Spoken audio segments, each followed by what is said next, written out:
फर्रुखाबाद अपने निर्माण 1714 के पहले से ही कृषि प्रधान हरे भरे बागों से युक्त क्षेत्र था।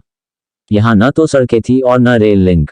गंगा किनारे जंगल ही जंगल था जो बबूल के पेड़ों से भरा पड़ा था। आबादी छोटे छोटे गांव में बसी थी जो चारों ओर फैली थी। लोगों की आय का स्रोत कृषि ही था। जैसा कि सर्वविदित है, बंगश ने यहाँ एक सर्वे कराया था। उसी रिपोर्ट के आधार पर उसने यहाँ कार्य आरंभ किया, अपने चेला पद्धति लागू की। इसी आधार पर बंगश ने अपनी स्वयं की 52 हजारी सेना खड़ी की। जो सेना में आने के इच्छुक नहीं थे उन्हें खेती योग्य जमीन व कुछ धन देता, उनकी शादियां करवाता ताकि वे कृषि कर अपने परिवार के साथ राज्य का भी भार उठा सकें। 1714 से थोड़ा पीछे झांक कर देखें तो पता चलता है कि यूरोप, अफगानिस्तान व खाड़ी देशों विशेषकर फ्रांस के व्यापारी यहां आकर व्यापार करते थे। उन्हीं में से एक था दानिएल दुजार्दा, जो फ्रांसीसी व्यापारी था।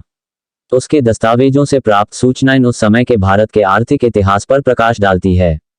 दुजार्दा एटा अलीगढ़ व फर्रुखाबाद में अनाजों विशेषकर नील का कारोबार करता था। फर्रुखाबाद में उसके नील के कारखाने थे। दुजार्दा की प्रमुख गतिविधियां कृषि संबंधी और व्यापारिक दोनों थीं। राजा हिम्मत सिंह से प्राप्त कुछ इजारे 4 वर्षों के लिए होते।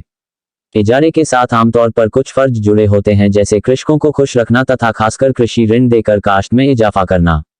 इनके अलावा दुजार्दा की प्रमुख गतिविधि थी कृषि। नील की खेती बहुत बड़े पैमाने पर होती थी। उतने ही बड़े पैमाने पर कारखानों में नील का उत्पादन होता था। उसकी व्यापारिक गतिविधियों में अनाज, कपड़े, नील, शोरा, नमक और तंबाकू का विशेष उल्लेख किया जा सकता है। इस सब के मद्देनजर बंगश ने योजनाबद्ध लघु व कुटीर उद्योग धंधों को बढ़ावा देना शुरू किया।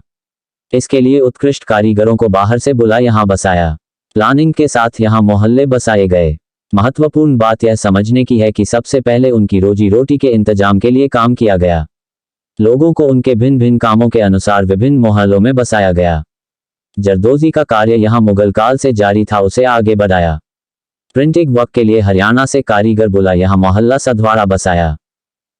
खान बंगश को बागवानी का बहुत शौक था। उसने यहाँ आम, अमरूद, जामुन, बेल आदि के बड़े बड़े बाग लगवाए।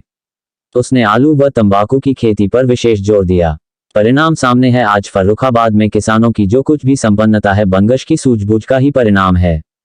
आलू व तंबाकू की खेती से अधिकांश आबादी अपनी रोजी रोटी कमा रही है। बंगश को मालूम था कि विकास लोगों की रोजी रोटी की व्यवस्था करने से होगा। बंगश के अर्थशास्त्र से शेष आबादी के स्तर में भी बढ़ोतरी हुई। अच्छी फसल का मतलब था अच्छी आय, अर्थात किसान बाजार जाकर अपनी जरूरत की वस्तु खरीदने में सक्षम हो। मतलब डिमांड बढ़ने से कस्बों व शहरी क्षेत्र में बाजार को भी लाभ होता, अर्थात खेत व व्यापार में एक अटूट संबंध स्थापित हो गया। इसी उद्देश्य से उसने जगह जगह हाट या बाजार अर्थात गंज की स्थापना की, जैसे खुदागंज, याकुतगंज, नवाबगंज आदि।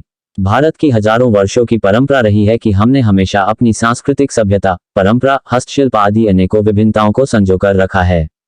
अपने शहर की बात की जाए तो नवाब मोहम्मद खान बंगश ने इन पारंपरिक लघु उद्योगों को संजोने का काम किया। हस्तशिल्प क्षेत्र देश की अर्थव्यवस्था में एक महत्वपूर्ण भूमिका निभाता है।